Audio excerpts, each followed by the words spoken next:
भविष्य गगनी भरारी घेण्या, भूतकाळाचे भान हवे, वैभवशाली राष्ट्र घडवण्या, इतिहासाचे ज्ञान हवे. आदिलशाह 16 जून 1659ला कान्होजी जेठांना ते पत्र पाठवलं. त्यात असं म्हणतात, त्या शिवाजीने अविचाराने व अज्ञानाने निजामशाही कोकणातील मुसलमानांना त्रास देऊन लूट करून पातशाही मुलखातील कित्येक किल्ले हस्तगत केले आहेत. शिवाजी महाराज खरिता वाचला आणि शिवाजी महाराज म्हणले, कान्होजीराव, या पत्रात जे लिहिलंय ना अगदी बरोबर आहे. आणि तुम्हाला पुढची बातमी सांगतो, उतरावळीचे खंडोजी खोपडे खानाला जाऊन मिळाले सुद्धा. एका बाजूने गळती सुरू झालेली आहे, हेही शिवाजी महाराज सांगतायत. कान्होजीराव, अफजल खान प्रसंगात आम्ही तो बुडतो खास, तुम्ही कशा पायी बुडताय? ते ऐकल्यानंतर कान्होजीराव संतापलेच. ते महाराज काय बोलताय? आम्ही तुम्हा संघ रायरेश्वरावरती आणाभाका घेतल्या, ती अशी हरामखोरी करायच्या? हे सतीचे इमान आहे, अशी निमक हरामी जमणार नाही, असं होणार नाही. आणि कान्होजीरावनी इकडे तिकडे बघितलं तर शिवाजी महाराजच्या पायापाशी तांब्या भांड होतं. कान्होजीराव बसले तिथे, ते तांब्या हातात घेतला आणि म्हणतात, आमच्या वतनाचं काय? हे पहा, मी वतनावर पाणी सोडतो. हे पहा, मी घरदारावरती पाणी सोडतो. हे पहा, मी शेतीवाडीवर पाणी सोडतो.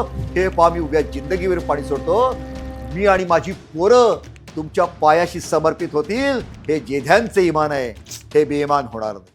नमस्कार मंडळी, आपण ऐकत आहात आपल्या आवडत्या गप्पांच्या गावात वरचा स्वराज्य गाथा हा खास ऐतिहासिक प्रवास.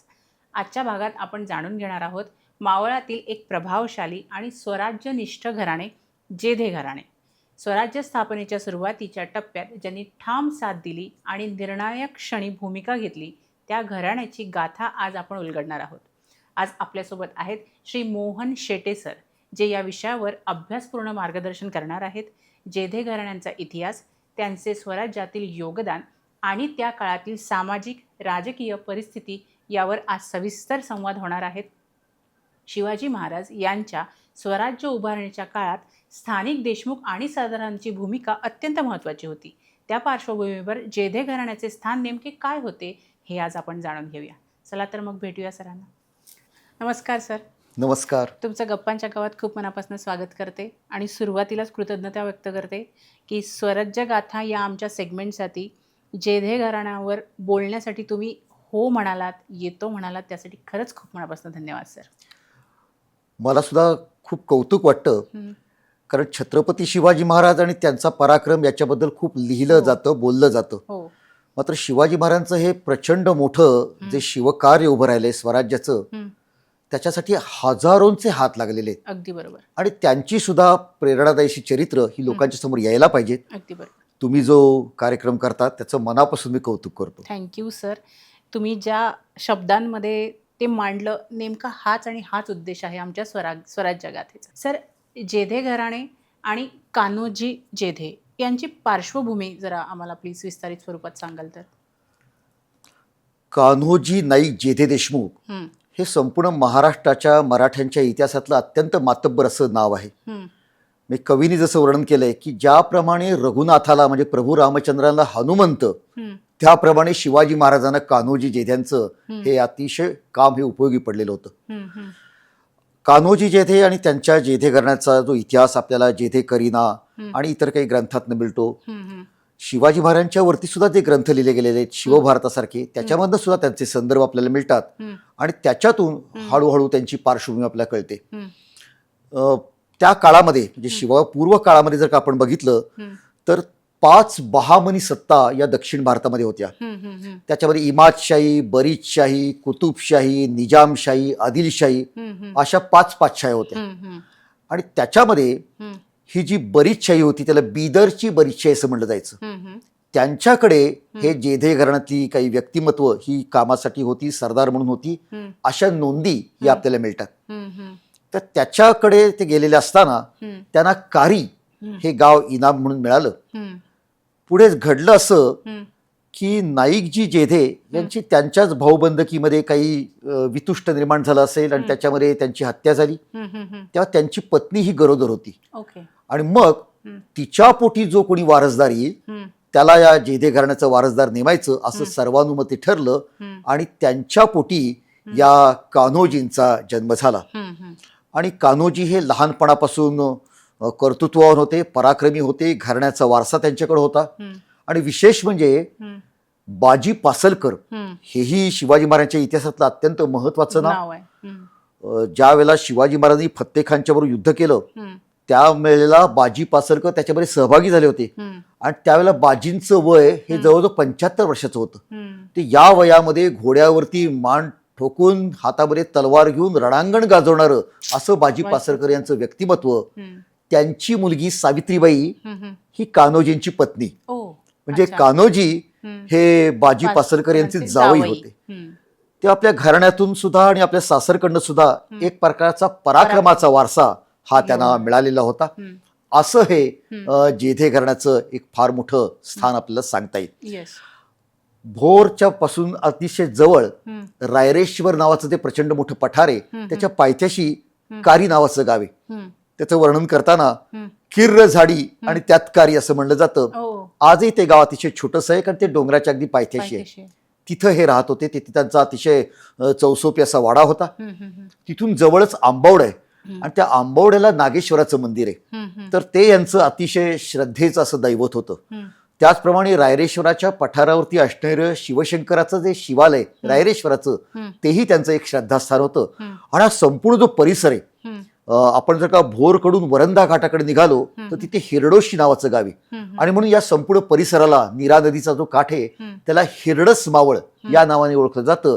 आणि या परिसरामध्ये हे जेध्यांचं घराणं अत्यंत महत्वाचं असं घराणं होतं. अच्छा, पण मग यांचा नेमका स्वराज्याच्या मोहिमेमध्ये कसा संबंध आला? रादर छत्रपती शिवाजी महाराजांसोबत जेधे घराण्याचा कसा संबंध आला?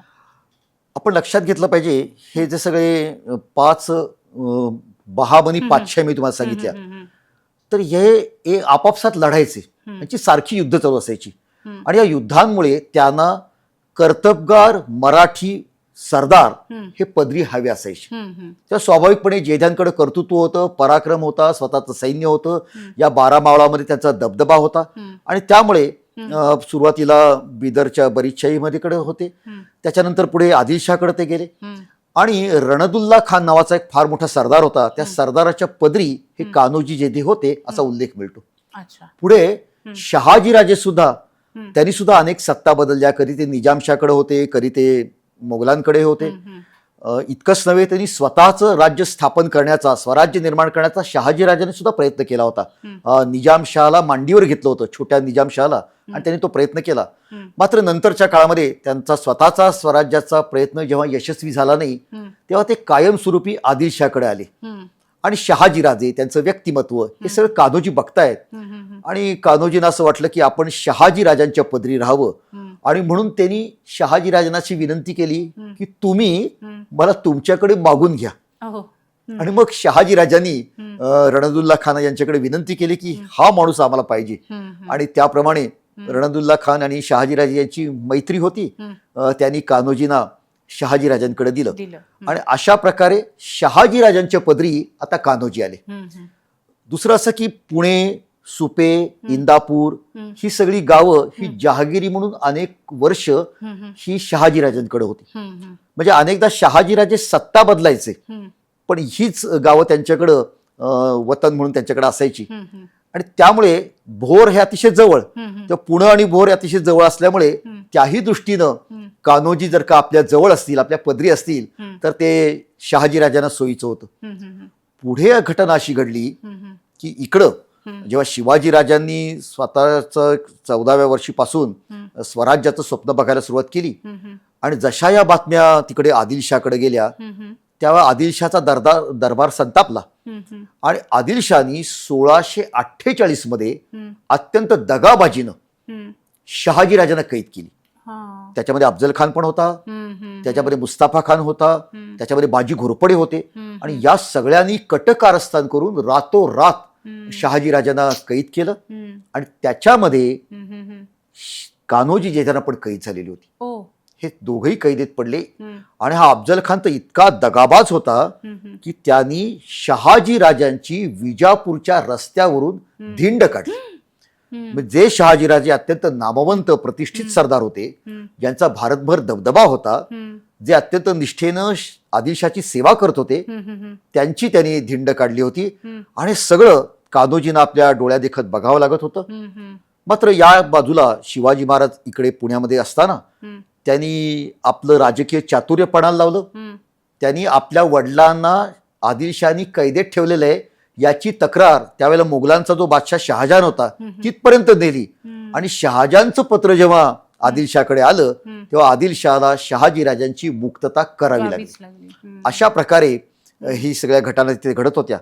मात्र शहाजी राजांच्या लक्षात आलं होतं की आपला हा जो मुलगा आहे शिवाजी हा तेजस्वी आहे, हा कुठल्या तरी बादशाच्या दरबारात जाऊन मुजरे करण्यासाठी जन्माला आलेला नाही, याची स्वप्न वेगळी आहेत. जे आपण एकेकाळी बघितलं होतं स्वराज्य, तो स्वप्न आता 12व्या वर्षी 14व्या वर्षी बघतोय. आणि मग याच्या मदतीसाठी त्याला चांगली माणसं पुरवणं हे आपलं काम आहे, हे शहाजीराजांनी ओळखलं. आणि त्यांनी कान्होजींना सांगितलं की तुम्ही आता बाळराजे शिवाराजे त्या ठिकाणी जे काही प्रयत्न करतायत त्यांच्या मदतीला जावा. आणि मग त्या ठिकाणी कान्होजी जेथे आले त्यांनी शहाजीराजांचा बंगळुरूवरून निरोप घेतला आणि ते आले पुण्याकडे, शिवाजी महाराजांच्या समोर आले. आणि मग पुढचं संपूर्ण जीवन हे त्यांनी शिवाजी महाराजांसाठी आणि स्वराज्यासाठी समर्पित केलं. अगदी बरोबर. अफजल खानाची जी मोहीम होती ह्याच्यामध्ये कान्होजी जेधेंचं काय योगदान होतं? अफजल खानाच्या मोहिमेमध्ये शिवाजी महाराजांनी जबरदस्त विजय खेचून आणलाय, पण त्याच्या पाठीमागे प्रचंड मोठी ताकद जी आहे ती कान्होजी जेध्यांची. झालं असं की शिवाजी महाराजांनी सुरुवातीला मगाशी मी 1648चा उल्लेख केला, त्याच्यामध्ये स्वराज्याची स्थापना केली होती. म्हणजे इथे तोरणा किल्ला घेतला होता, राजगड स्वतःचा किल्ला बांधला होता, कोंडाणा घेतला होता. असं थोडं थोडं स्वराज्य वाढत होतं. म्हणून पहिला सरदार आला तो फत्ते खान. आणि पुरंदरच्या पायथ्याशी फत्ते खानचा जबरदस्त पराभव शिवाजी महाराजांनी केला. पण नंतर शिवाजी महाराज काही काळ शांत होते, कारण त्याच वेळेला मगाशी मी ज्याचा उल्लेख केला ती शहाजी राजांना अटक झाली. मग परत आपण जर का काही मोठा प्रयत्न केला तर आपल्या वडिलांच्या जीवाला धोका आहे. पुढे जसे शहाजी राजे विजापूरवरनं बंगळूरला गेले आणि आता आपण पुन्हा एकदा आपलं काम सुरू करायला हरकत नाही शिवाजी महाराजांनी बघितलं. आणि शिवाजी महाराजांनी 1656 मध्ये जावळीवरती हल्ला केला, चंद्रराव मोऱ्यांचा पराभव केला. आणि त्यावेळेला वाई, महाबळेश्वर, जावळी, प्रतापगड, म्हणजे शिवाजी महाराजांनी स्वतः प्रतापगड नंतर बांधला. आणि नंतर अगदी महाड, रायगड हा सगळा परिसर शिवाजी महाराजांच्या ताब्यात आला. आणि आधीच्या स्वराज्यापेक्षा त्यांचं राज्य आता दुपटीनं वाढलं. आता या बातम्या विजापूरला गेल्या आणि विजापूरच्या लक्षात आलं की हा मुलगा काही साधा नाहीये, याचा बंदोबस्त केलाच पाहिजे. आणि मग शिवाजी महाराजांच्या विरुद्ध जी प्रचंड मोठी स्वारी झाली ती अफजल खानाची. आणि अफजल खान निघाला तो विजापूरवरनं, तो आपल्याला माहिती तो सरळ आला नाही, तो तुळजापूरला गेला, तो पंढरपूरला गेला, या देवदेवतांची त्यांनी विटंबना केली. आणि त्याची पदवीच होती दिनदार बुत शिकन. बुत म्हणजे मूर्ती, मी मूर्त्या फोडतो, ही त्याची पदवी होती. आणि असा तो विध्वंस करत आला आणि तो वाईमध्ये आला. हे जेव्हा अफजल खानचा प्रवास चालू होता तेव्हा विजापूर दरबारातनं अनेक पत्र ही या 12 मावळातल्या देशमुखांना गेली होती. त्या पत्रातला मजकूर अगदी आपल्याला कुणालाही लक्षात येईल असा होता. त्याच्यामध्ये एका बाजूला आमिष होतं की तुम्ही आमच्या बाजूला या, अफजल खानला सामील व्हा, तुम्हाला दरबारामध्ये मान मिळेल. पण याद राखा तुम्ही शिवाजी राजाच्या बाजूला गेलात तो तुमचं घरदार उद्ध्वस्त होईल. मला असं वाटतं मी ते पत्र जर का प्लीज प्लीज अगदी मूळ पत्र जे आहे तेच जर का आपल्याला इथे वाचायला मिळालं, ऐकायला मिळालं तर पहा. आदिलशाह 16 जून 1659 कान्होजी जेधाने ते पत्र पाठवलं. त्यात असं म्हणतात, त्या शिवाजीने अविचाराने व अज्ञानाने निजामशाही कोकणातील मुसलमानांना त्रास देऊन लूट करून पातशाही मुलखातील कित्येक किल्ले हस्तगत केले आहेत. आता वास्तविक पाहता निजामशाहीतले किल्ले शिवाजी महाराजांनी घेतले तर आदिलशाहला राग येण्याचं काय कारण आहे? पण आदिलशाह आणि मोगल यांच्यात करार झाला होता. निजामशाही दोघांनी मिळून नष्ट केली आणि मग निजामशाहीचा काही भाग मोगलांकडे आणि काही भाग आदिलशाकडे होता. आदिलशाहकडे. हम्म, शिवाजी महाराजांनी हा निजामशाही मधला काही परिसर हा मधल्यामध्ये बळकावल्यामुळे हम्म, हम्म, हम्म, आता आदिलशाची मोठी अडचण झाली होती की जो प्रदेश आपण हम्म, मोगलांना दिलेला आहे हम्म, मूळच्या निजामशाहीचा तो आता शिवाजी महाराजांनी घेतलाय. हम्म, म्हणून या ठिकाणी आदिलशाह अस्वस्थ आहे हम्म, हम्म, आणि म्हणून पत्रात त्यांनी त्याचा उल्लेख केलेला आहे.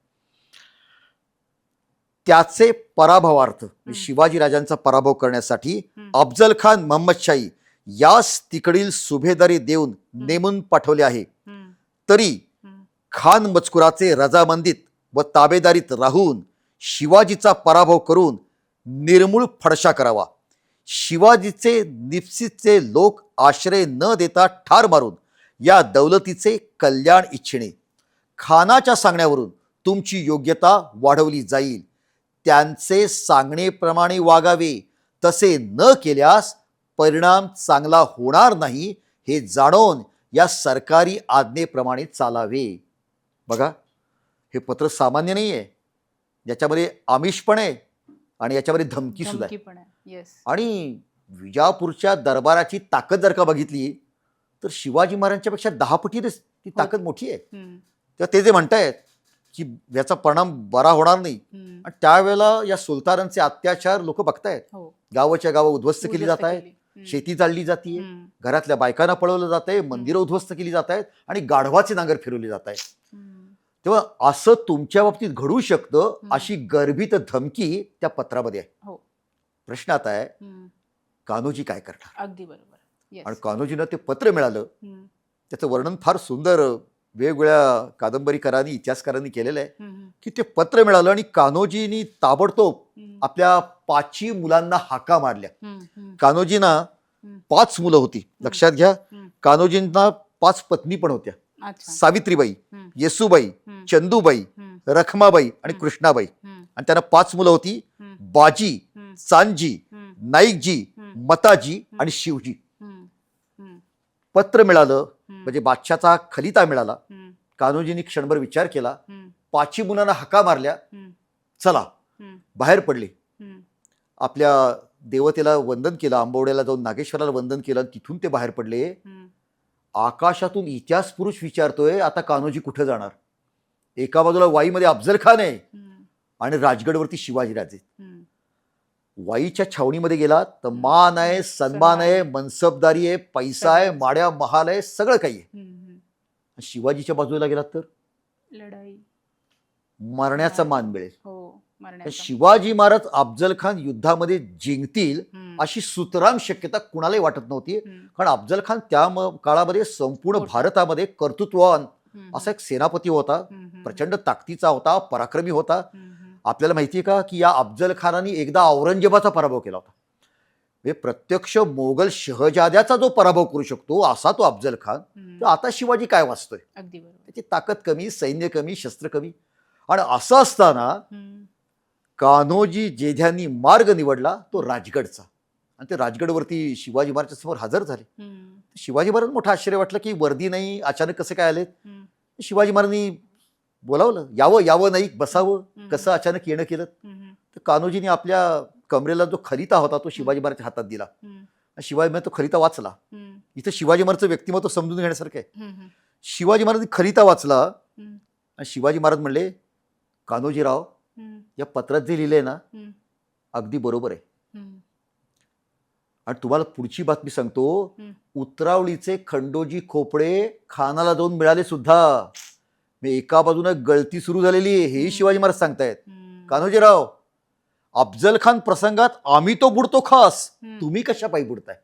शिवाजी महाराज विचारताय, तुम्ही कशाला बुडता, तुम्ही जा अफजल खानाकडे. हम्म, हे ऐकल्यानंतर कान्होजीराव संतापलेच. हम्म, हम्म, ते महाराज काय बोलताय, हम्म, आम्ही तुम्हा संघ रायरेश्वरावरती आणाभाका घेतल्या, ती अशी हरामखोरी करायच्या. हम्म, हे सतीचे इमान आहे, हम्म, अशी निमक हरामी जमणार नाही, असं होणार नाही. हम्म, शिवाजी महाराज पहा कशी परीक्षा घेत आहेत. म्हणजे हम्म, एखादा माणूस ताऊन सुलाखून कसा कसा बघायचा हम्म, हे शिवाजी महाराजांच्याकडनं शिकायला मिळतं. हम्म, शिवाजी महाराज म्हणतात की तुम्ही आमच्या बाजूला आहात तर तुमच्या घरादाराचं काय, तुमच्या वतनाचं काय, तुमच्या शेतीवाडीचं काय, तुमच्या बायकापोरांचं काय. हम्म, हम्म, आता मात्र हम्म, शिवाजी महाराज हे जे प्रश्न विचारतायत ना, हम्म, हम्म, कान्होजीरावांना असं वाटतं की हा आपल्या निष्ठेवरती जणू काही वार वार करताय. करतोय. अगदी बरोबर. आणि मग कान्होजीराव म्हणतायत, महाराज हम्म. काय बोलताय, हम्म. आमचं ठरलंय जगायचं तर भगव्या झेंड्यासाठी आणि मरायचं तर भगव्या झेंड्यासाठी, आणि आमच्या वतनाचं काय. हम्म. आणि कान्होजीरावनी इकडे तिकडे बघितलं तर शिवाजी महाराजच्या पायापाशी तांब्या भांड होतं. हम्म. कान्होजीराव बसले तिथे, हम्म. ते तांब्या हातात घेतला हम्म. आणि म्हणतात, आमच्या वतनाचं काय, हम्म.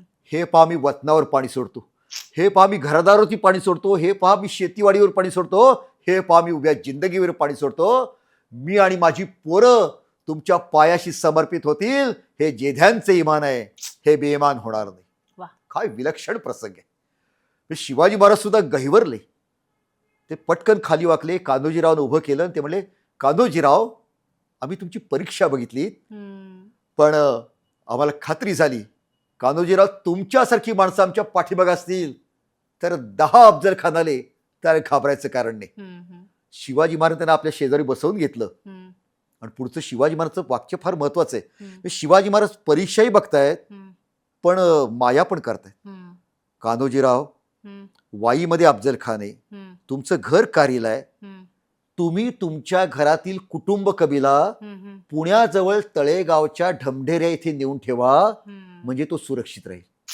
मग ही काळजी घेणं आहे, येस. तेही आपल्याला तिथे पाहायला मिळतं. हम्म. तर शिवाजी महाराजांचं कान्होजीरावांवरचं जे प्रेम आहे, ती माया आहे, दोघांचा जो स्नेह आहे हम्म. तो विलक्षण आहे हम्म. आणि आपल्याला आज सुद्धा काहीतरी शिकवून जाणार आहे. अगदी बरोबर. अफजल खान विरुद्ध शिवाजीराजे हे जे युद्ध झालं किंवा मोहीम झाली, ह्याच्यामध्ये जेधे घराण्यांनी त्यांचं काय योगदान होतं?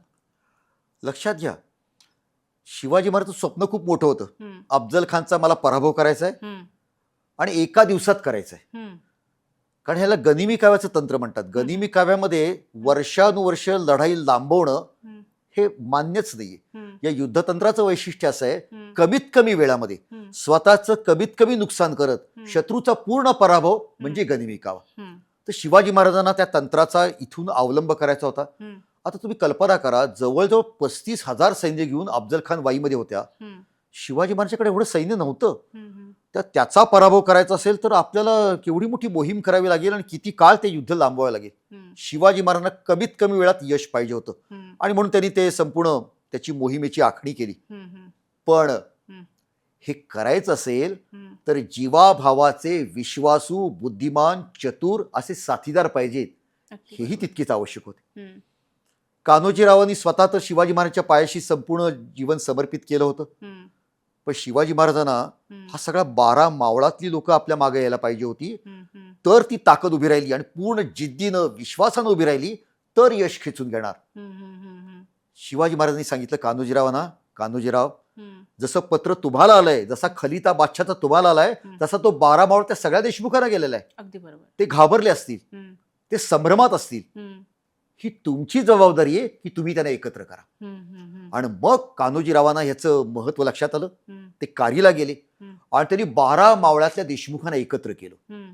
हम्म. ते आले सुद्धा, हम्म. कारण कान्होजीरावांचं वय, त्यांचा दबदबा, त्यांचं आजपर्यंत कार्य, त्यामुळे संपूर्ण मावळामध्ये हम्म. त्यांचं एक स्थान होतं, त्यांच्या शब्दाला एक मान होता. हम्म. आणि त्यामुळे कान्होजीरावांनी बोलवलंय, ते सगळे आले हम्म. आणि सगळ्यांच्या मध्ये ही चर्चा होती हम्म. की पत्र आपल्याला आलंय, यांना आलंय, यांना आलंय, काय करायचं. हम्म. आणि खरंच दिसतंय की आपण ज्या शिवाजी राजाच्या बाजूला गेलो तर तेही बरं. बुडतील आणि आपणही बुडणार, सगळं अगदी. घरदार उद्ध्वस्त होणार. अगदी बरोबर. त्यामुळे एक प्रकारचं दहशत दडपण. होती, दडपण होतं, हम्म. काय करायचं. हम्म. आणि मग त्या ठिकाणी कान्होजीरावांना हम्म. सगळ्यांनी विचारलं की नाईक, तुमचा काय विचार. हम्म. त्या कान्होजीरावांनी बोलले ते फार महत्वाचे. हम्म. ते म्हणतायत, अफजल खानचं वर्णन करताना, मुसलमान बेईमान आहे. हम्म. इथे मुसलमान म्हणजे अफजल खान हा हम्म. बेईमान आहे. हम्म. समजा आपण त्याच्या बाजूला गेलो, त्याच्यासाठी रक्त सांडलं, प्रयत्न केला, पराक्रम केला, याचा अर्थ उद्या तो आपलं भलं करेल असं नाही. आणि म्हणून आमची निष्ठा स्वराज्यापायी, हम्म. हे जे स्वराज्य नावाचं स्वप्न हे शिवाजीराजे बघतायत ना, हम्म. त्यांच्या पायी आमची निष्ठा आहे. हम्म. आम्ही ठरवलंय की स्वराज्यासाठी त्यांच्या मागं उभं राहायचं. हम्म. हे जे ते बोलतायत, हम्म. हे मन वळवतायत त्या हम्म. लोकांचं हम्म. आणि त्याच्यातनं एक विश्वास निर्माण करतायत की नाही, हे आपण करूया. म्हणजे काही ठिकाणी असं वर्णन केलेलं आहे हम्म. की किती दिवस असं शेळ्या मेंढ्यासारखं जगायचं, जगायचं. अगदी बरोबर.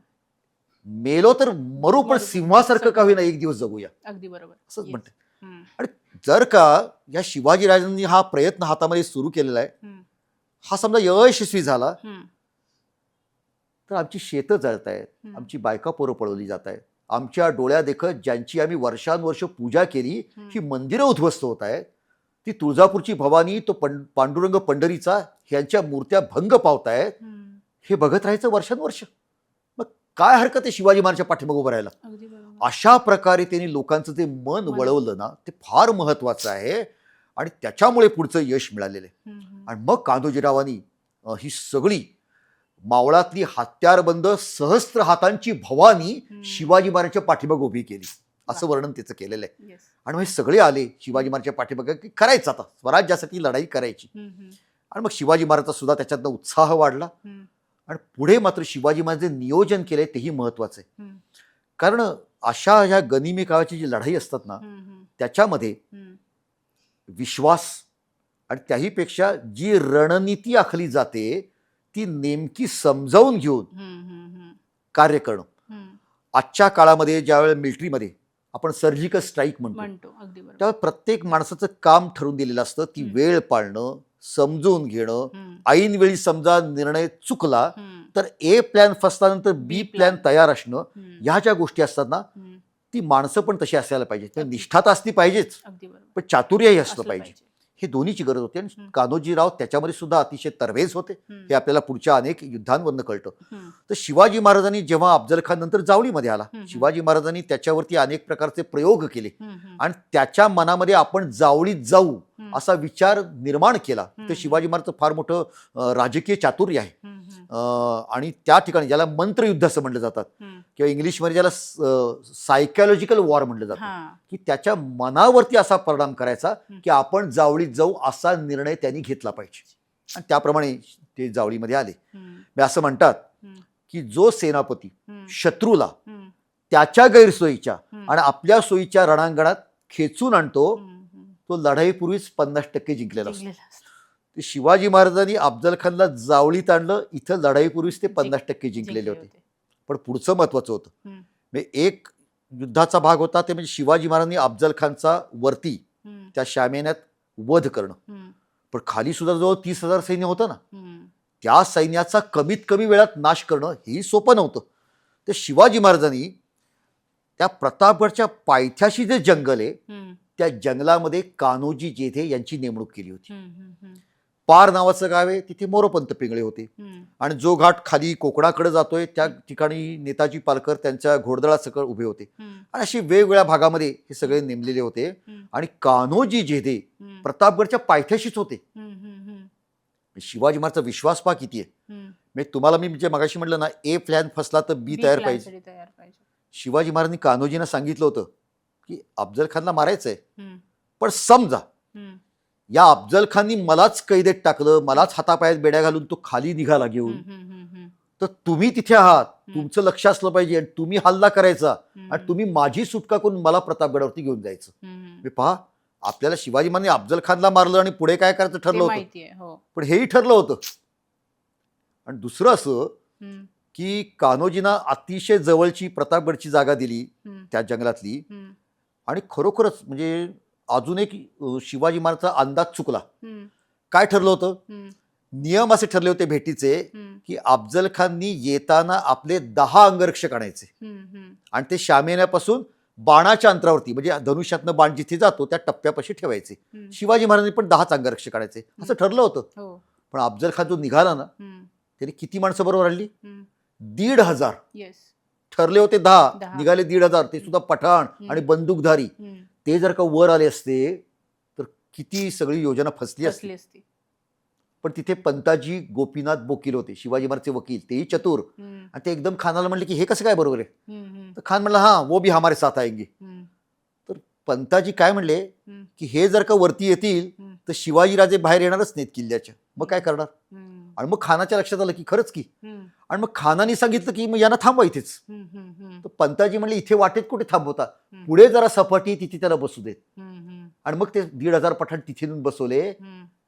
ते कुठे बसवले होते माहिती का? त्याच्या खालच्या झाडीमध्ये कान्होजींचं सैन्य तयार होतं.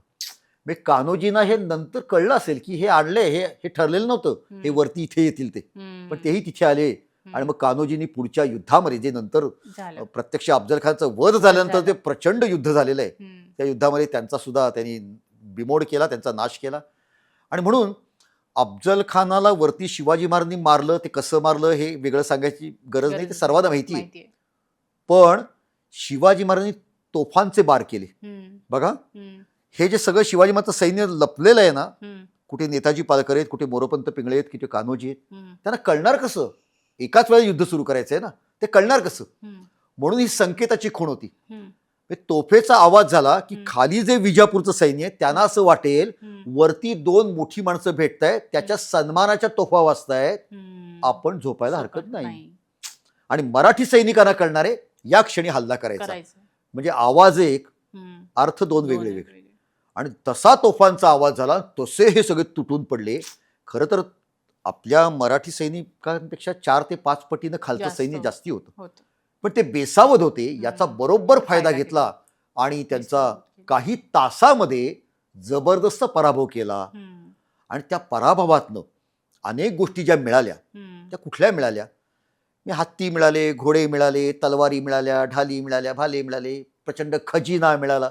हे तर सगळं आहेच, पण खरं सांगू का, शिवाजी महाराजांच्यावरती आपल्या पण लोकांचा पूर्ण विश्वास नव्हता की हा तरुण आहे, करू करतो शकेल का आहे, नाही? पण जमणार आहे का, झेपणार आहे का? हम्म. हा अफजल खान केवढं मोठं संकट. हम्म. हम्म. या अफजल खानाच्या आणि त्याच्या सैन्याच्या पराभवातनं मराठ्यांना जो आत्मविश्वास मिळाला ना, तो प्रचंड होता. आणि त्यामुळे दुसऱ्या दिवशी सकाळी जे शिवाजी महाराज निघाले, हम्म. 15 दिवसात कोल्हापूरला पोहोचले. एवढा सगळा मुलूक त्यांनी 15 दिवसात घेतलेला आहे. हम्म. आणि त्याच्यामध्ये सुद्धा कान्होजी आणि त्यांचं सगळे जेध्यांचं घराणं हम्म. हे त्यांच्या पाठीमागे उभं होतं. खूप छान. जेधे आणि बांदल या घराण्यांचा संबंध कुठे आला नेमका? जेथे आणि बांदल हम्म. ही दोन्ही घराणी समोरासमोरच. हम्म. हम्म. म्हणजे नीरा नदी तिथे वाहते आहे, हो. एका बाजूला बांदल, एका बाजूला जेधे. जेधे. जुना जो काळ होता हम्म. ते सांगताना सुद्धा अतिशय वाईट वाटतं. हम्म. हे सगळी मराठी घराणी हम्म. आपापसामध्ये भांडायची. हम्म. सगळीकडचं हे असं होतं हम्म. दृश्य. हम्म. आणि कधी कधी या सुलतानांना सुद्धा या मराठ्यांच्या मध्ये जर का भांडणं असतील तर चांगलं आहे. हम्म. ही भेदनीती हे 5 बहामनी सुलतानांना चांगलं वाटत होतं. हम्म. म्हणजे जेधे बांधलच काय, पण त्या काळातली घराण्यांचं इतकं एकमेकाशी हाडवैर होतं, हम्म. ते रणांगणावरती तर भांडायचेच, हम्म.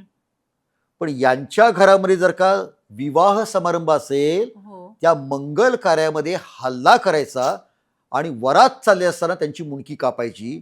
इतकं भयंकर विकोप आला गेलेलं असं त्यांचं भांडण होतं. हम्म. हम्म. हम्म. मात्र तुम्हाला सांगतो, हम्म. शिवाजी महाराजांनी नेमकं काय केलं हम्म. तर आपल्याला तो तलवार घेऊन केलेला पराक्रम आणि स्वराज्य हे आपल्याला माहित असतं, माहितीच आहे. हो. पण ही घराण्यांमधली जी वैर भावना होती हम्म. हम्म. ती पुसून टाकली. आणि कसं केलं? वैर पुसायचं असेल तर त्यांचा ध्येयवाद जागवा, हम्म. की आपल्याला स्वराज्य नावाचं एक मोठं ध्येय जर का साकार करायचं असेल तर आता आपापसात भांडणं म्हणून योग्य नाही. आणि काल परवापर्यंत जेधे बांदल यांचं जे हाडवैर होतं, आता दोन्ही घराणी हातात हात घालून स्वराज्याची सेवा करतायत, असं दृश्य आपल्याला पाहायला मिळेल. अगदी बरोबर. मी तुम्हाला पुढचं एक उदाहरण सांगतो हम्म. की हा जो प्रतापगडचा रणसंग्राम झाला हम्म. तर त्या काळामध्ये मानाचं पान दिलं जायचं. हम्म. हम्म. हम्म. आज जसं पद्मश्री, पद्मविभूषण असा अगदी. पुरस्कार असतो, हम्म. तसं त्या काळामध्ये शिवाजी महाराज तलवारीचं मानाचं पान दिलं जायचं. हम्म. तर कान्होजी जेध्यांच्या कर्तृत्वामुळे अफजल खान प्रकरणानंतर हम्म. हे मानाचं पान कुणाला मिळालं? कान्होजींना मिळालं. वा. पुढे असं झालं की शिवाजी महाराज पन्हाळ्याला गेले, तिथे वेढ्यात अडकले, तिथून ते सुटले हम्म. आणि बाजीप्रभू देशपांड्यांनी त्या घोडखिंडीमध्ये प्रचंड रणसंग्राम केला आणि तिथे त्यांचं बलिदान झालं. आणि त्यांच्यावर 300 बांदलवीर सुद्धा तिथे मरण पावले. हम्म. त्याच्यानंतर घडलेली घटना आहे, हम्म. शिवाजी महाराजांनी कान्होजींना बोलवलं हम्म. आणि ते असं म्हणले की यापूर्वी मानाचं पान आम्ही तुम्हाला दिलं होतं, हम्म. आता ते बांदलांना द्यावं असं आमच्या मनात आहे, तुमचा काय विचार? आता वास्तविक पाहता शिवाजी महाराज राजे होते, ते सरळ देऊ शकले असते. कान्होजींना सल्ला घ्यायची काय गरज होती? पण ते विचारतायत. आणि कान्होजीरावांचे उद्गार आहेत, अगदी योग्य, ते लोक तैसेच आहे ती, म्हणजे ते त्या योग्यतेचे आहे, त्याला तुम्ही सन्मान करता ते बरोबर आहे. अगदी बरोबर. म्हणजे बघा ना, एकेकाळी एकमेकांच्या कत्तली करणारी ही दोन घराणी आता एकमेकांचा सन्मान करतायत आणि दुसऱ्यांच्या सन्मानाने यांना सुद्धा आनंद होतोय. हे जे आहे ना, यात शिवाजी महाराजांची बुद्धिमत्ता, कर्तृत्व आणि कान्होजी जेध्यांच्या हृदयाची अंतःकरणाची उदारता हे दोन्ही आपल्याला पाहायला मिळते. पुढे मला असं विचारायला आवडेल सर, शिवाजी महाराज आणि कान्होजी जेधे यांचे संबंध कसे होते? शिवाजी महाराजांच्या मनामध्ये कान्होजी आणि त्यांचं जेधे घराणं अत्यंत कृतज्ञता होती. हम्म, आणि खरंच आहे, आत्तापर्यंत मी जे आत्ता सांगितले प्रसंग, हम्म, तर ज्या प्रकारे कान्होजी हे त्यांच्या पाठीमागे उभं राहिले होते, हम्म, त्यामुळे स्वाभाविकपणे शिवाजी महाराजांच्या मनामध्ये त्यांच्याबद्दल आदर होता, कृतज्ञता होती आणि त्यांचे संबंध घरोब्याचे होते. हम्म, मी इथे कुठेतरी शिवाजी महाराज म्हणजे मालक आहेत आणि हे कुठेतरी नोकर आहेत असा संबंध नव्हता. हम्म, त्यांचं घरी येणं जाणं होतं. शिवाजी महाराज कारीला गेलेले आहेत, त्या वाड्यामध्ये गेलेले आहेत कधीतरी कान्होजींच्या, हम्म, अशी वर्णनं आपल्याला आढळतात. हम्म, इतकंच नव्हे तर पुढे कान्होजी वयानुसार आजारी पण पडले. हम्म, तर त्या काळातलं त्यांचं एक पत्र आहे, हम्म, शिवाजी महाराजांनी कान्होजींना 1660 साली लिहिलेलं पत्र आहे. हम्म, त्या पत्रातली काही काही वाक्य आहेत की कान्होजीराव आता आजारी पडलेत. मग कधी कधी व्यक्ती आजारी पडली की मग औषध घेण्याचा सुद्धा कंटाळा करतो, टाळाटाळ करतो. हम्म, तेव्हा ते शिवाजी महाराज म्हणतायत हम्म, की औषध घेऊन शरीराशी आरोग्य होईल हम्म, ते करणे, हम्म, उपचाराचे म्हणजे उपचार जे आहेत हम्म, उपचाराचे आळस न करणे, हम्म, ईश्वराचे कृपे करून बरेच होईल हम्म, असं म्हणलेलं आहे. हम्म, आणि पुढे पण शिवाजी महाराज म्हणतायत हम्म, की तुम्ही तुमच्या घरातील तुमची लेकरं मुलं बाळं यांची काळजी करू नका, त्या सर्वांची मी सांभाळ करीन, मी काळजी घेईन. तर शिवाजी महाराज म्हणजे शिवाजी महाराजच्या लक्षात आलं होतं की हम्म. आता थोडं पिकलं पान आहे, हो हो, पण म्हणजे त्यांचं ती काळजी घेत आहेत. हम्म, औषध घ्या, हम्म, त्याच्यात आळस करू नका. हम्म, आणि तुमच्या पुढच्या पिढीचं कसं होईल हम्म, असं जर का तुमच्या मनात काही शंका ताण असेल, असेल, ताण शंका असेल. असेल, हम्म, तर तेही तुम्ही चिंता करू नका, मी ती काळजी घ्यायला समर्थ आहे. हम्म, तर हे जे स्नेह आहे, हा जो हम्म. प्रेम आहे, हम्म, तर शिवाजी महाराज आणि जेधे घराण्याचे संबंध हे असे प्रेमाचे होते, हम्म. घरोब्याचे होते. बाजी जेधे यांना सर्जेराव हा किताब कसा मिळाला? मगाशी मी सांगितलं की कान्होजींना 5 मुलं, हम्म, त्यातलं हे बाजी जेधे. हम्म, मी शिवाजी महाराजांच्याकडे कान्होजी आले आणि अफजल खान प्रकरणात त्यांनी फार मोठं काम केलं हे आपल्याला माहिती आहे. हम्म, पण बाजींचा संबंध पहिली लढाई जी आहे हम्म, हम्म, ती म्हणजे 1648ची लढाई. हम्म, त्या लढाईपासून शिवाजी महाराजशी आलेला आहे. हम्म, हम्म, बाजी अत्यंत तरुण मुलगा होता त्यावेळेला, तरणा बाण गडी, हम्म, आणि तो त्या पुरंदरला लढाईमध्ये होता. हम्म, झालं होतं असं हम्म. की शिवाजी महाराजांनी हे सगळे काम सुरू केलं. हम्म. त्या शिवाजी महाराजचं वय किती, 18 वर्षाचं. हम्म, 1648 म्हणजे 18 वर्षाचा मुलगा असतो, तरुण मुलगा. हम्म, पण तो बादशाहच्या विरुद्ध बंड करतोय, तोरणा नावाचा किल्ला घेतलाय, स्वतःचा राजगड नावाचा किल्ला बांधलाय, हम्म. कोंडाणाही घेतलाय. हम्म, तर ही बातमी जेव्हा अशा विजापूरला गेल्या तेव्हा विजापूरचा दरबार संतापला. हम्म, पण करायचं काय, कारण शिवाजी महाराजांच्याबद्दल घाबरावं असं काही नाही, पण त्यांचे वडील शहाजीराजे ते तर मातब्बर सरदार आहेत. हम्म, आणि म्हणून त्यांनी विचारलं शहाजीराजांना हम्म, की हा तुमचा मुलगा काय करतोय. हम्म, शहाजीराजे चतुर होते, हम्म, त्यामुळे माझा मुलगा माझा ऐकत नाही, तुम्ही आणि शिवाजी काय करायचं ते करा. हम्म, मग पहिलं जे आक्रमण आलं स्वराज्यावरती हम्म, तो होता फत्ते खान. हम्म, आणि तो फत्ते खान जवळजवळ 6-7 हजार सैन्य घेऊन हम्म, आपल्या जेजुरीच्या जवळ खळद आणि बेलसर गाव आहेत हम्म. तिथपर्यंत आला. हम्म, आणि या बातम्या जशा पुण्यामध्ये आल्या हम्म, तसं लक्षात आलं की आता आक्रमण होत आहे. हम्म, पण शिवाजी महाराजांना माहीतच होतं हम्म, की आपण जे काम सुरू केलेलं आहे ते कधीतरी आक्रमण होणार आणि आपल्याला संघर्ष करावा लागणार. हम्म, मग शिवाजी महाराज आपलं सैनिक घेऊन पुरंदरवरती गेले हम्म, आणि पुरंदरवरनं या आक्रमणाशी टक्कर द्यायची असं त्यांनी ठरवलं. हम्म, वास्तविक पाहता तो तिकडून येत होता, म्हणजे जेजुरी, सासवड, हम्म, त्याच्यानंतर तो बापदेव घाट आणि तिथून तो पुण्यात येईल असा अंदाज होता. हम्म. शिवाजी महाराजच्या गनिकाव्याच्या तंत्राचा अजून एक भाग म्हणजे हम्म, शत्रूला कधीही स्वराज्याच्या आतमध्ये येऊ द्यायचं नाही, त्याला नेहमी सरहद्दीवरती अडवायचं. हम्म, मग सासवडलाच त्याला अडवता येईल का, हम्म, मग कुठून अडवता येईल, तर पुरंदरवरनं अडवता येईल. हम्म, आणि म्हणून पुरंदरवरनं त्यांनी लढाई करायचं ठरवलं. हम्म, हम्म, आणि मग त्या लढाईची अनेक प्रकारची वर्णनं वेगवेगळ्या कागदपत्रांमध्ये आपल्याला पाहायला मिळतात. हम्म. तिथं जो शिरवळला जो किल्ला होता सुभान मंगळ, तोही त्या फत्तेखांनी घेतला होता. हम्म, शिवाजी महाराजांनी रातोरात तिथे छापा टाकला, तो किल्ला जिंकून घेतला. हम्म, आणि मग शिवाजी महाराजांनी ठरवलं की आपलं सैन्य आता तिकडे पाठवायचं फत्तेखानच्या वरती, हम्म, खळद बेलसरला, आणि त्याचा धुवा उडवायचा. हम्म, हम्म, तर शिवाजी महाराजचं सैन्य रात्री गेलं. हम्म. वास्तविक पाहता शिवाजी महाराजची 1648 साली ताकद ती काय असणार, हम्म, फारच कमी ताकद. हम्म, पण तरी शिवाजी महाराजांनी आपलं सैन्य तिथे पाठवलं. हम्म, आणि शिवाजी महाराजांचं म्हणणं असं होतं की शत्रूचा पूर्ण पराभव होईपर्यंत थांबायचं नाही, कारण आपली तेवढी ताकदच नाहीये. आपला मराठ्यांचा हिसका दिसला पाहिजे. शत्रू बेसावध असेपर्यंत हल्ला करायचा, तो सावध झाला की मागं पळून यायचं. त्याच्यामध्ये काही कमीपणा मानायचं कारण नाही. विजय महत्वाचा, प्राणार्पण करणं, हौतात्म्य पत्करणं याच्यामध्ये अभिमान नाही बाळगायचा. जोपर्यंत यश मिळतंय तोपर्यंत यश मिळवायचं. अपयशाची शक्यता असेल तर निघून यायचं. त्याप्रमाणे त्यांनी तो हल्ला केला. तर हल्ला केला. गोदाजी जगताप वगैरे ही सगळी मंडळी त्यात प्रमुख होती. तिथे घटना अशी घडली, त्या रणांगणाचं वर्णन करताना शिवाजी महाराजांची ढाल्यांची तुकडी होती. ढाल्यांची तुकडी म्हणजे आपला जो भगवा ध्वज आहे, तो ध्वज ज्यांच्या हातामध्ये असतो त्याला ढाले असं म्हणतात. तर ती तुकडी तिथे होती. तर युद्ध सुरू झालं, मारामारी झाली, प्रचंड रणसंग्राम सुरू झाला, संघर्ष सुरू झाला आणि आपले मावळे त्वेषाने लढतायत, पराक्रम करतायत, शत्रूची मुंडकी उडवतायत. पण बघता बघता काही काळाने शत्रू पण जागा झाला, त्यांनी पण तलवारी दानपट्टे घेऊन ते लढायला आले. आणि जेव्हा लक्षात आलं आपल्या सेनापतीच्या की आता रणांगणाचा रंग पालटतोय, ते आपल्या अंगावरती येत आहेत, तेव्हा त्यांनी आपल्या सैनिकांना खूण केली की चला निघा, आता परत निघा. ते परत निघा हे सगळं चालू असताना मराठे परत निघाले. पण नेमकी आपली भगवा झेंडा ज्यांच्याकडे आहे ती ढालाईतांची तुकडी शत्रूच्या तावडीत सापडली. आता काय होणार? आणि आता हे चित्र बघितलं बाजी जेधेन, की आपला झेंडा आता असुरक्षित आहे, तो नेमका शत्रूच्या तावडीत सापडलाय. आता त्याला त्याचं कर्तृत्व दाखवण्याची संधी होती. आणि मग त्यांनी तिथून काय हातात दाणपट्टे असतील, तलवारी असतील, ते घेतलं आणि पाठीमागून जे कडं पडलं होतं शत्रूचं, त्या ढाल्यांच्या तुकडीला मागणं शत्रूची मुंडकी उडवत उडत तो आतमध्ये गेला.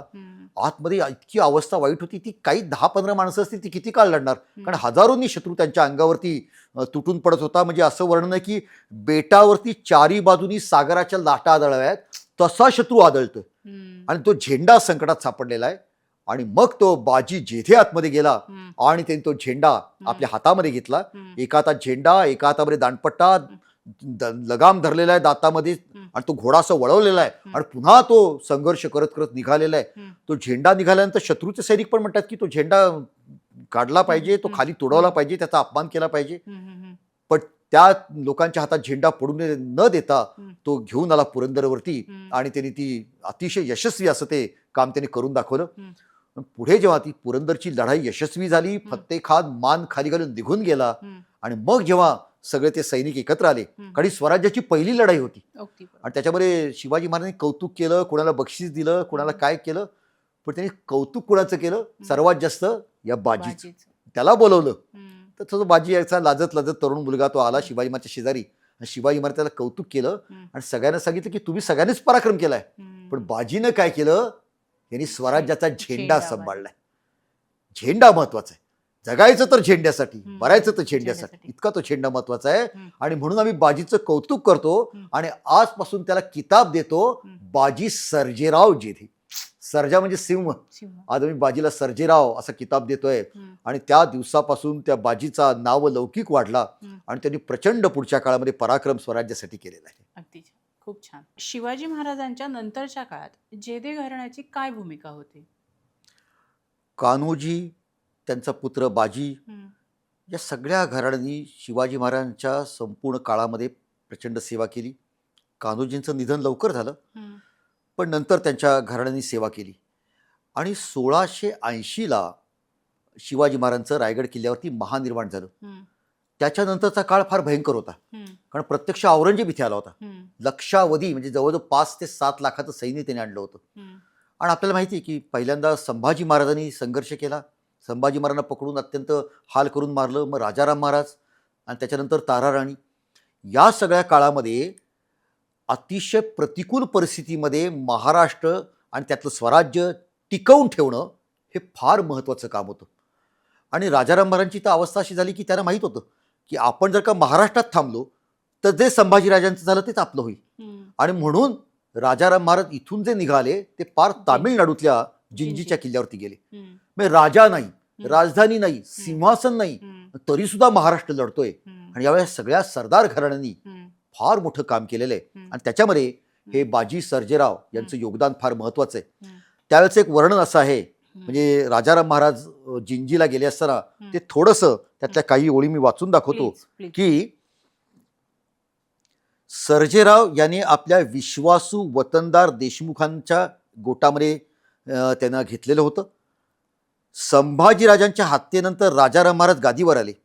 स्वसंरक्षणासाठी त्यांनी दक्षिणेत जिंजीच्या किल्ल्याचा आश्रय घ्यावा लागला. तेव्हा बाजी सर्जेरावाने स्वतः फकीराचा वेश धारण करून जिंजीस जाऊन राजारामांची भेट घेतली आणि मराठी मुलखात होत असलेल्या राज्यक्रांतीचे वृत्त त्यांना सांगितले. अशा प्रकारे या सगळ्या संघर्षाच्या काळात, प्रतिकूल परिस्थितीच्या काळामध्ये सुद्धा खऱ्या अर्थाने 27 वर्ष औरंगजेबापासून ज्यांनी महाराष्ट्र वाचवला, त्याच्यामध्ये बाजी जेधे आणि संपूर्ण जेधे घराण्याचं फार महत्वाचं असं योगदान आहे. वा सर, पुढे मी असं विचारेन की कान्होजी जेधे यांची तिसरी पिढी सुद्धा स्वराज्याच्या मोहिमेत सामील होती, त्याबद्दल आम्हाला जरा सांगा. कान्होजी जेधे यांचा नातू आणि बाजी जेधे यांचा मुलगा, त्याचं नाव होतं नागोजी जेधे. अत्यंत तरुणाबाण 18-19 वर्षाचा मुलगा. शिवाजी महाराजांनी राज्याभिषेकानंतर साधारणपणे 1677-78 या काळामध्ये दक्षिण दिग्विजय अशी मोहीम काढली होती आणि ते तिथून तामिळनाडूतल्या तंजावरपर्यंत गेले होते.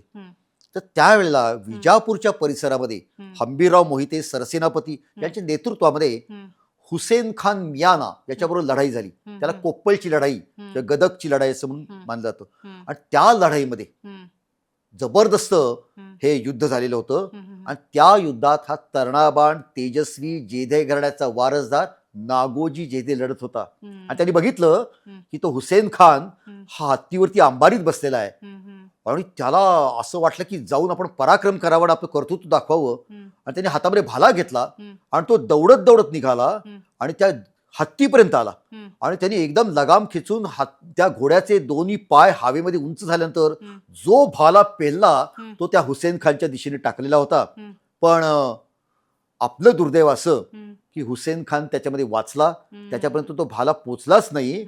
आणि त्याहीपेक्षा पुढचं दुर्दैव, त्या हुसेन खाननी धनुष्य बाणातनं बाण सोडला, तो जो थेट गेला तो नागोजीच्या मस्तकातून त्याच्या गळ्यातनं बाहेर आला आणि हा तरुण तेजस्वी मुलगा तडफडायला लागला. त्याच रणांगणावरती त्याचे वडील बाजी सर्जेराव जेधे सुद्धा होते आणि त्यांच्या डोळ्यात देखत त्यांचा हा तरुण मुलगा तिथे त्याचा त्या करुण असा अंत त्याला बघावा लागला. तेव्हा कर्नाटकाच्या भूमीच्या स्वातंत्र्यासाठी महाराष्ट्रातनं हे आपलं तेजस्वी सुकुमार असं पुष्प हे अर्पण केलं. पुढचं असं आहे, नागोजींचा देह पालखीमध्ये ठेवून त्यांच्या गावी अंत्यसंस्कारासाठी कारीला पाठवला. आता वास्तविक पाहता बाजी जेध्यांनी आपल्या मुलाचा मृत्यू झालाय, जायला पाहिजे होतं, बाजी गेले नाहीत. माझा मुलाचा मृत्यू झालाय पण देशाचं काम आहे. राजांनी मोहीम काढली आहे दक्षिणेमध्ये, ती महत्वाची. अंतःकरणावरती दगड ठेवून त्या ठिकाणी बाजी जेधे पुढच्या मोहिमेत सहभागी झाले आणि शिवाजी राजे त्या घराचं सांत्वन करण्यासाठी कारीला गेले आणि त्या घरातलं दुःख त्यांनी दूर करण्याचा प्रयत्न केला. नागोजींच्यावरती कारी गावामध्ये अंत्यसंस्कार झाले, त्यांची पत्नी त्या ठिकाणी सती गेली. किंवा तिसरी पिढी ही त्या ठिकाणी समर्पित झाली. म्हणजे हे लक्षात घेतलं पाहिजे की एखादा विचार, एखादा ध्येयवाद एका पिढीतून दुसऱ्या पिढीकडे, तिसऱ्या पिढीकडे, आणि स्वतःच्या शरीराची पर्वा नाही, जीवाची पर्वा नाही, इतकं समर्पण. म्हणजे कान्होजींचं आपल्याला हे योगदान हेही लक्षात घेतलं पाहिजे की काय संस्कार केले असतील, की हे शिवाजीराजांचं जे काम आहे, हे स्वराज्याचं जे काम आहे ना, ते सर्वश्रेष्ठ आहे. मग आपल्या जीवाची पर्वा नाही करायची, असे संस्कार तिने आपल्या घरामध्ये केले, हे या उदाहरणातून आपल्याला पाहायला मिळतं. म्हणून आपण या सगळ्या घराण्याबद्दल संपूर्ण महाराष्ट्राच्या मनामध्ये कृतज्ञतेची भावना आहे. अगदी बरोबर आहे सर. तुम्ही बोललात, मला एक गोष्ट आठवली संवादातून. ॲडव्होकेट आनंद देशपांडे सरांचा आमचा पॉडकास्ट झालेला, तो बहिर्जी होता या पुस्तकावर आधारित. त्यांनी ना शिवाजी महाराजांचं एक वर्णन केलं आहे. आता तुम्ही मगाशी जेधे बांधल घराण्यांच्या ते छोटंसं आपलं जी चकमक असते घराण्यांची, माझं कुटुंब मुख्य तुझं, असं तो वाद बाजूला ठेवून आपल्या पुत्राचा निधन झालंय त्याचा शोक करत बसण्यापेक्षाही मोठी गोष्ट महाराजांनी प्रत्येकाच्या मनात रुजवली होती, ते म्हणजे स्वराज्य. किती मोठा विचार होता तो. अगदी बरोबर. सुंदर. सर, पुढे मी असं विचारेन, जेधे घराण्याची जेधे शकावली जी आहे, हा ऐतिहासिक दृष्ट्या हिला इतकं महत्त्व का दिलं जातं? शिवाजी महाराजांचं जो एकूण जीवन आहे हम्म. तर त्याला शिवाजी महाराजांचा इतिहास आपल्यापर्यंत जो पोचला त्याची अनेक साधनं आहेत. हम्म. हम्म. त्यातली काही साधनं अस्सल म्हणजे पहिल्या प्रतीच्या दर्जाची मानली जातात. हम्म. आणि हा दर्जा कशावरनं ठरतो? हम्म. तो जो लिहिणारा लेखक आहे हम्म. तो समकालीन आहे का, त्यांनी प्रत्यक्ष त्या घटना बघितल्या आहेत का, हम्म. त्यांनी जे लिहिलंय ते अचूक लिहिलंय का, हम्म. त्यांनी निपक्षपातीपणे लिहिलंय का, हम्म. याच्यावरून त्या साधनांचा दर्जा ठरतो. हम्म. उदाहरणार्थ शिवभारत हम्म. हा कवी परमानंद यांनी लिहिलेला ग्रंथ, हम्म. तर शिवाजी महाराज ते अगदी बरोबर होते, जवळचे होते, समकालीन होते, हम्म. तर त्या ग्रंथाचा प्रथम दर्जा आहे. हम्म. तसंच हम्म. ही जेधे शकावली आहे. हम्म. तर या जेधे शकावलीच्या बद्दल हम्म. इतिहास संशोधक जेव्हा त्याचा अभ्यास करतात हम्म. तेव्हा लक्षामध्ये असं येतं की याच्यामध्ये शेकडो घटना आहेत. हम्म. मी खरं सांगायचं तर त्याच्यामध्ये जेधे आणि त्यांच्या घराण्याचा इतिहास हम्म. याला जास्ती महत्त्व दिलेलं आहे. हम्म. आणि हा जो इतिहास आहे तो साधारणपणे शिवाजी महाराजच्या कितीतरी आधीपासून म्हणजे जवळजवळ 1540 पासून ही जी जेधे शकावली आहे त्याच्यामध्ये शके 1540 हम्म. म्हणजे औरंगजेबाचा जन्म ज्या काळामध्ये झाला शिवाजी महाराजांच्या खूप आधीपासून हम्म. तिथपासूनचं वर्णन हे केलेलं आहे. आणि तिथपासून कुठपर्यंत तर म्हणजे जिंजीला वेढा पडला होता तिथपर्यंत हा सगळा वर्णन आहे. त्यामुळे लक्षात असं येतं की शिवाजी महाराजांचा इतिहास ज्याच्याबद्दल आपल्या मनात उत्सुकता आहे आणि जो खरंच अभ्यास करण्याच्या योग्यतेचा आहे तो नेमका काळ याच्यामध्ये येतोय. आणि म्हणून या जेधे शकावलीला इतिहासाच्या दृष्टीनं इतिहास संशोधकाच्या दृष्टीनं हे अत्यंत महत्त्व असं प्राप्त झालेलं आहे. लक्षात घेतलं पाहिजे की ही जी प्रत आता उपलब्ध आहे आपल्याकडे ती शकावलीची जी एकमेव प्रत आहे ती शिक्षण प्रसारक मंडळ द वा पोद्दार यांच्या संग्रहामध्ये आज सुद्धा जतन करून ठेवलेली आहे. आणि इतिहास संशोधकांना त्याच्यावरून अभ्यास करता येतो. त्याचं झालं होतं असं की ही प्रत जी आहे ती लोकमान्य टिळकांना ही मिळालेली होती. म्हणजे जेधे घराण्यातील एका व्यक्तीनं ही टिळकांना देऊन दिली आणि टिळकांनी सुद्धा त्याचा अभ्यास केलेला होता. आणि त्याच्यामध्ये टिळकांनी उद्गार काढलेले होते की प्रस्तुतची ही वही 100-150 वर्षापूर्वी लिहिली गेली असावी असे या वहीतील अक्षरांच्या वळणावरून म्हणण्यास हरकत नाही असं टिळकांनी त्याच्याबद्दल टिप्पण केलं होतं. तेव्हा रोहिड खोऱ्यातील दयाजीराव जेधे यांच्याकडून ह्या शकावलीची वही लोकमान्य टिळकांकडे मिळालेली होती. तर याच्यामध्ये जवळजवळ 181 नोंदी आहेत. आणि या 181 पैकी 150हून अधिक नोंदी या पुराव्यांनी सिद्ध होतात. म्हणजे त्या बरोबर आहेत असं इतर साधनांची तुलना केल्यानंतर लक्षात येतं. त्या शिवाजी महाराजांच्या बद्दल जवळजवळ 181 नोंदी या जेधे शकावलीतून आपल्याला मिळतात. म्हणून इतिहास संशोधकांच्या दृष्टीनं शिवाजी महाराजांच्या जीवनाचा अभ्यास करण्यासाठी अत्यंत मौल्यवान आणि उत्तम दर्जाचा असा ग्रंथ मानला जातो. जेधे शकावली. येस सर, जेधे घराणे नसते तर स्वराज्य मिळवणे कठीण झाले असते असं तुम्हाला वाटतं का? हा तुमचा जो प्रश्न आहे तो जर तर असा आहे. आणि इतिहासामध्ये अशा प्रकारे हा अंदाज असतो, हा तर्क असतो. पण एकूणच जे जेधे घराण्याचं योगदान आहे मगाशी म्हटलं त्याप्रमाणे की स्वप्न जरी मोठी असली तरी त्याला 2 गोष्टी आवश्यक असतात. एक म्हणजे पैसा आणि दुसरं म्हणजे विश्वासू सहकारी. त्याशिवाय मोठी स्वप्न साकार होत नाहीत. तसं तुम्ही आम्ही पण स्वप्न बघतोच की, पण स्वप्न प्रत्यक्षात यायला या सगळ्या गोष्टी असतात. शिवाजी महाराजचं स्वप्न तर अफाट होतं, अद्भुतच होतं. म्हणजे अशक्य वाटावं असं होतं. पण अशक्य वाटणारं सुद्धा स्वप्न जे साकार झालं ते शिवाजी महाराजांना अशा प्रकारे उत्तम सहकारी मिळाले त्याच्यामुळे. आणि त्याच्याही मध्ये सुद्धा या सगळ्यांची अनेक नावं त्याच्यामध्ये आहेत. अनेक त्याच्यामध्ये मालुसरे आहे, त्याच्यामध्ये देशपांडे आहे, ही सगळीच बांदल आहेत. हे सगळ्यांचंच नाव फार महत्वाची आहेत. पण त्याच्यामध्ये कान्होजींचं नाव फार महत्वाचं. कान्होजी हे शिवाजी महाराजांपेक्षा वयाने मोठे होते आणि त्याच्यामुळे त्यांचा अनुभव, त्यांची या 12 मावळातला भूगोल त्यांना माहीत होता. आणि लक्षात घ्या सेनापतीला यशस्वी होण्यासाठी भूगोलाचा अभ्यास अतिशय आवश्यक. आता या गोष्टींचे आपल्याला कदाचित आज पुरावे मिळणार नाही. पण शिवाजी महाराजांनी या भागात जी भ्रमंती केली असेल, इथले डोंगर, दर्या, किल्ले, जंगल, घाटवाटा, कोकण किनारपट्टी, हे सगळं करताना इथले कुठेतरी मार्गदर्शक सुद्धा त्याला स्वाभाविकपणे आवश्यक असतील. हम्म, कदाचित हे काम त्या काळात कान्होजींनी केलं असेल. हम्म, हा भूगोल समजावून सांगितला असेल. हम्म, दुसरं असं, हम्म, शिवाजी महाराजांनी जी शपथ घेतली हम्म, ती रायरेश्वरावरती घेतली, हम्म. अशा आपल्याला कथा या बकरींमधनं पोवाड्यातनं आपल्याला ऐकायला मिळतात. Yes. हम्म, वास्तविक पाहता शिवाजी महाराज पुण्यात राहत होते, हम्म.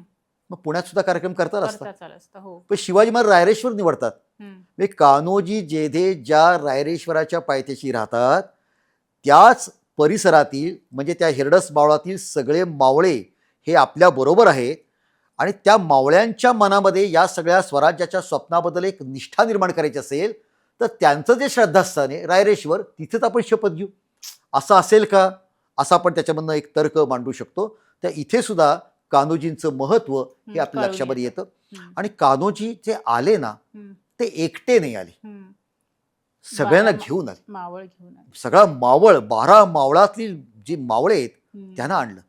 आणि शिवाजी महाराज दिसत होतं की हे सगळे सरदार मोठमोठे सरदार आहेत, हम्म. नामवंत सरदार, हम्म, हे कुठल्या तरी बादशाच्या दरबारात आहेत. हम्म. आपलं स्वप्न साकार करायला यांचा आपल्याला उपयोग नाही. उपयोग नाही. मग आपल्या पाठीमागं कोण, हम्म, हे जे 12 मावळ आहेत ना, हम्म, इथले कातकरी, शेतकरी, लोहार, सुतार, कोंभार, हे 18 पगड आहेत ना, हे दिसायला काटक आहेत पण चिवट आहेत, हम्म, निष्ठावान आहेत, हम्म, चपळ आहेत. हम्म. दिसायला साधे असतील पण अच्छा. अंगात त्यांच्या रग आहे, रग आहे. जिगरबाज आहेत. हम्म, आणि ज्याच्यावरती प्रेम आहे ना हम्म. त्यासाठी जीव ओवाळून टाकायला तयार आहे. अगदी बरोबर. तर ही सगळी 12 मावळातली मंडळी एकत्र आणणं आणि शिवाजी महाराजांच्या पाठीमागे उभं करणं, याच्यामध्ये कान्होजींचं फार मोठं योगदान आहे, असणार नक्कीच. आणि त्यामुळे स्वराज्य स्थापनेमध्ये त्यांचं कर्तृत्व हे आपण नजरेआड अमूल्य. करूच शकत नाही. अगदी बरोबर. पॉडकास्टच्या आपण शेवटाकडे आलोय सर. आजच्या पिढीने जेधे घराण्यांच्या इतिहासावरून किंवा तुम्ही आता जे काही आम्हाला सांगितलं यावरून काय प्रेरणादायी संदेश तुम्ही सांगाल किंवा आम्ही तरुणांनी बघणाऱ्यांनी काय घ्यायला पाहिजे, तुम्हाला काय वाटतं? खरोखरच आहे, इतिहास हा केवळ डोळे मिटून रमण्यासाठी नसतो. आजच्या काळामध्ये भविष्यात पुढे जात असताना त्याचा एक त्याचा दीपस्तंभ असतो ना, हम्म, तो आपल्याला रस्ता दाखवतो, हम्म, तसा उपयोग करून घेतला पाहिजे. हम्म, मला एक कवितेची ओळ आठवते तुमच्या या Please. प्रश्नावरनं. हम्म, भविष्य गगनी भरारी घेण्या, हम्म, भूतकाळाचे भान हवे, हम्म. वैभवशाली राष्ट्र घडवण्या, हम्म. इतिहासाचे ज्ञान हवे. वा वा. तेव्हा आपल्याला पुढचा भविष्यकाळ घडवायचा आहे, भारत घडवायचा आहे. अगदी.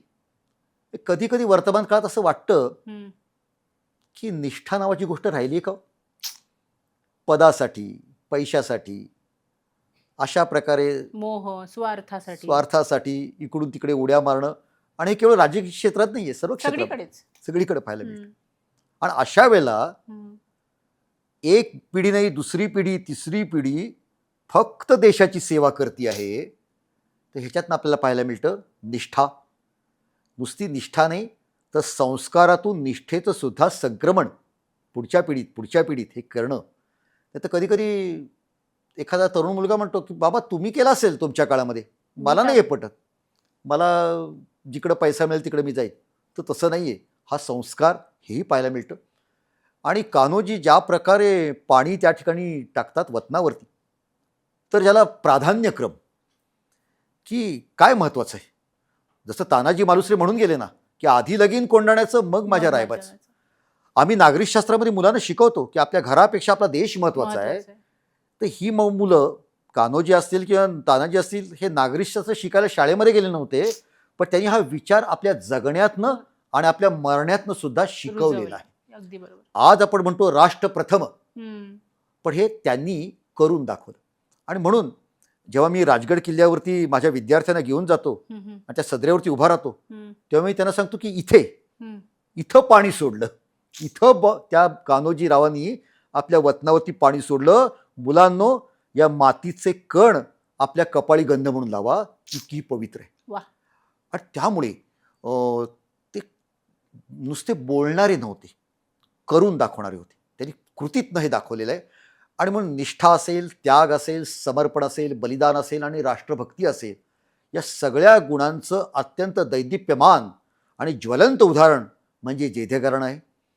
आणि मला सांगायला अभिमान वाटतो की मधल्या काळामध्ये कारी गावामध्ये त्यांचा जो वाडा होता हम्म, तो भंग पावला होता, नष्ट झाला होता.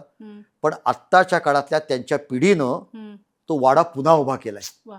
जसा होता तसा उभा केलेला आहे. आणि त्या घरामध्ये आपण जेव्हा जातो, त्या वाड्यामध्ये जातो, तेव्हा असं मन गहिवरतं, अंगावरती शहारे येतात. आणि तिथे त्यांच्या त्या देवतांच्या मूर्ती आहे, त्यांची शस्त्र आहे, त्यांचं चिलखत आहे. ते सगळं बघताना तो सगळा इतिहास आपल्या डोळ्यासमोर उभा राहतो. मला असं वाटतं त्या कारी गावातलं जेध्यांचा वाडा आजच्या तरुणांना तीर्थस्थान वाटला पाहिजे. अगदी बरोबर. त्यांनी गेलं पाहिजे, दर्शन घेतलं पाहिजे आणि त्या घराण्याचा इतिहासातनं आम्हाला आज काय शिकायला मिळेल आणि आम्ही आजच्या काळामध्ये कुठला पराक्रम करू. आज कदाचित हातात तलवार घेऊन घोड्यावर बसून लढण्याचे दिवस नाही आहेत. आज पराक्रमाची व्याख्या बदललेली आहे. पण तुम्ही कुठल्याही क्षेत्रात जा, तुम्ही विज्ञानाकडे जा, तुम्ही साहित्याकडे जा, तुम्ही कलेच्या क्षेत्रात जा, तुम्ही राजकारणामध्ये जा, पण निष्ठा आणि देशप्रेम हे आजसुद्धा आवश्यक आहे आणि ते आपल्याला या जेधे घराण्यातनं शिकायला मिळते. खूप छान, खूप छान. पुढे मी काय बोलू हे मला खरंच सुचत नाही आहे. आजच्या पॉडकास्टने मला सुन्न केलं आहे. मला असं वाटतं हाच अनुभव तुम्ही घेतला असेल म्हणून मी फार काही बोलत नाही. आजचा पॉडकास्ट तुम्हाला कसा वाटला नक्की कमेंटमध्ये लिहून सांगा.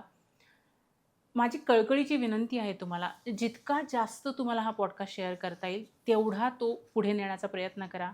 सरांनी सांगितल्याप्रमाणे आपली पुढची येणारी जी पिढी आहे तिला राष्ट्रप्रेम, देशप्रेम हे कळण्यासाठी हा पॉडकास्ट बघणं खूप गरजेचं आहे. त्यामुळे पॉडकास्ट कसा वाटला हे नक्की कमेंटमध्ये लिहून सांगा. लाईक करा, शेअर करा आणि सबस्क्राईब मात्र नक्की करा. धन्यवाद.